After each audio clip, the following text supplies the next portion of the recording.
Bonjour et bienvenue sur notre chaîne Manga VF. Aujourd'hui, nous allons faire un récapitulatif de la série animée intitulée Damix Prince Anime Caravan.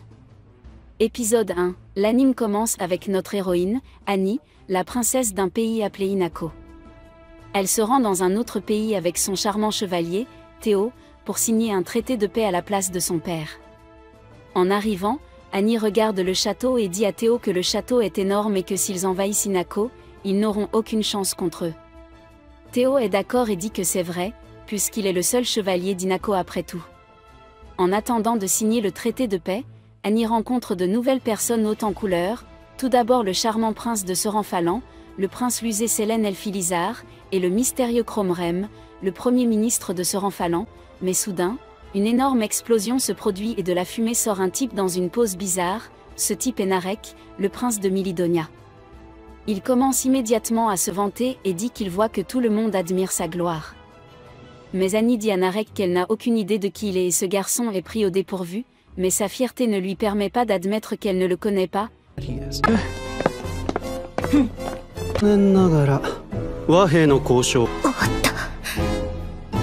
Super beau et qu'à cause de cela elle a dû perdre la mémoire, puis il prend à nouveau une pose bizarre en disant à Annie qu'elle devrait brûler l'image de son génie dans sa tête, et soudain ses gardes apparaissent et crient que les gardes d'élite du prince Narek vont le faire briller.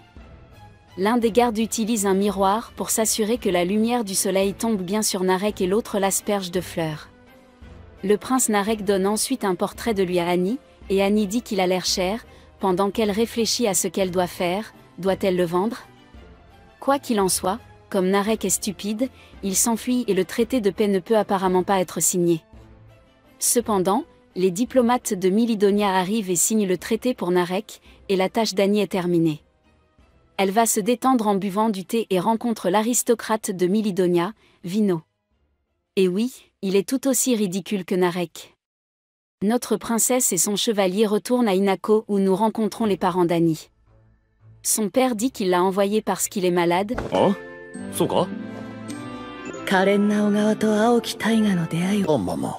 Papa? Que la mère d'Annie lui dit qu'elle doit aller à Mylidonia pour vérifier quelque chose pour elle, elle dit à Annie qu'elle devra agir en tant qu'espionne. L'épisode se termine donc sans que l'on ait rencontré ce prince qui apparaît dans l'ombre. Cependant, nous le voyons avec Lusé dans la fin de l'épisode. Épisode 2. Le début de l'épisode reprend la conversation entre Annie et sa mère. Annie dit à sa mère qu'elle n'a pas l'air d'agir, mais plutôt d'envahir l'autre pays. Sa mère ne l'écoute pas et lui dit que pendant qu'elle est en mission, elle devrait aussi vendre certains des produits Hinako et ramener beaucoup d'argent. C'est peut-être la véritable raison pour laquelle Annie a été envoyée. Annie et Théo se rendent donc à Mylidonia.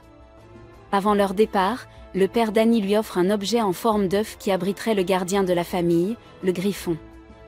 Une fois arrivés à Mylidonia, Annie et Théo installent la caravane dans laquelle ils ont voyagé sur la place du marché pour vendre les produits d'Hinako. Soudain, l'œuf commence à se briser et ce qui en sort est un bébé griffon. Le bébé griffon, après avoir éclos, dit qu'il a besoin du pouvoir de l'amour pour grandir. Annie discute avec quelques habitants de la ville quand soudain Narek apparaît et Annie se cache.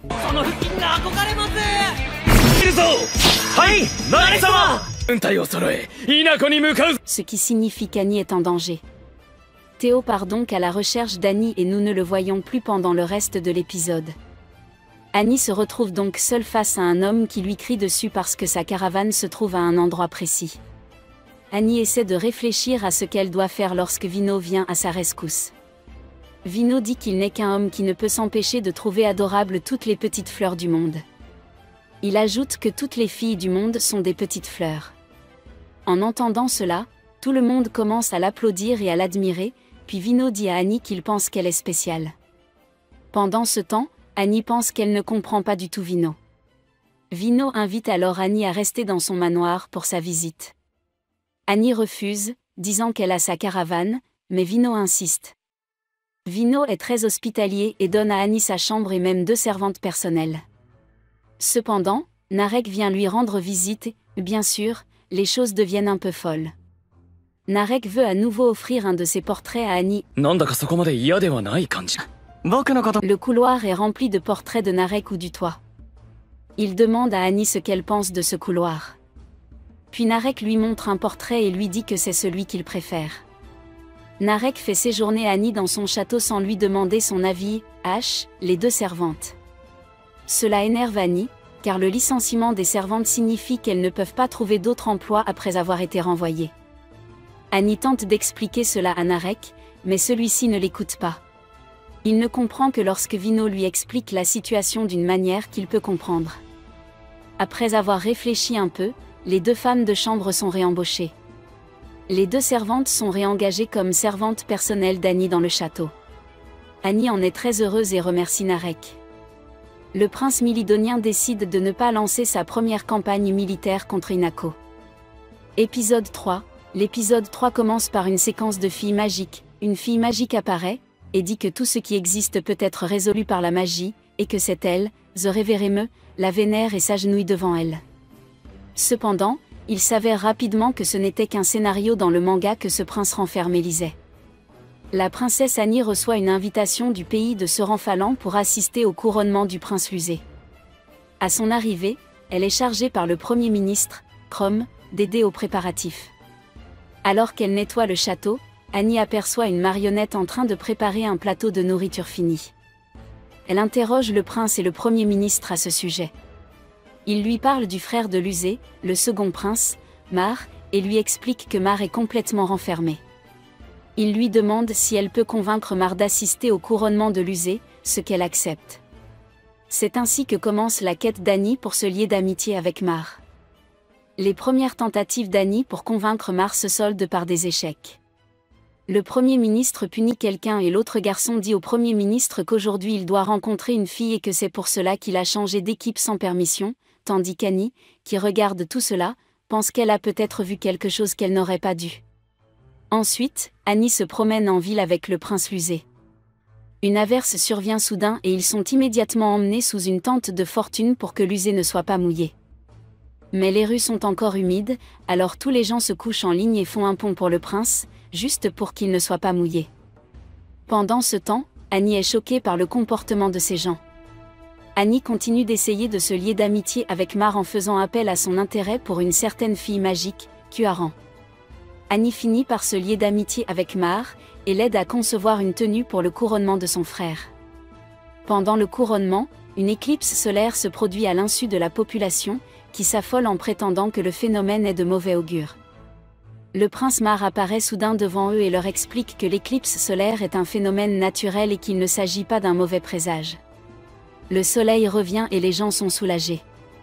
Mar, cependant, commence à dire que le soleil est trop brillant et qu'ils font. Chrome annonce que le couronnement de Lusé sera reporté.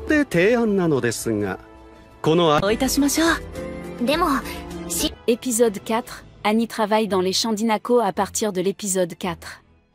Et dès qu'elle arrive dans les champs, quelqu'un lui dit que dès qu'elle est rentrée chez elle, elle est venue dans les champs pour aider. On informe qu'il y a du grabuge dans les champs et qu'il s'avère que tous les princes sont venus visiter Hinako. Mar est dans un coffre, Annie demande pourquoi il est dans le coffre. Pendant ce temps, le prince Narek se vante, comme d'habitude, il lui dit qu'il devrait raconter la légende à ses enfants sur la fois où le prince Narek est venu et comment miraculeusement il s'est allongé contre cet arbre. Les princes sont en visite à Hinako pour renforcer leur relation avec le pays. Cependant, Hinako est une nation forestière plutôt petite et humble.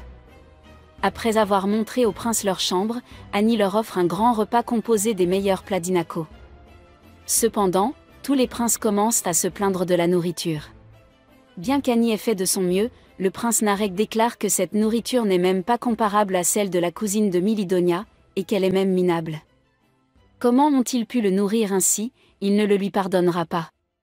Comme les princes ne veulent pas manger, Annie les emmène tous au marché pour rassembler d'autres ingrédients.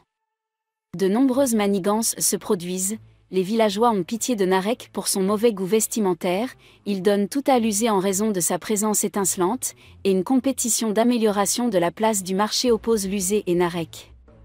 Pour calmer les aspirations débordantes des princes sur la façon d'améliorer Hinako, Annie les emmène à son endroit préféré dans son pays, une vue imprenable sur tout Monaco.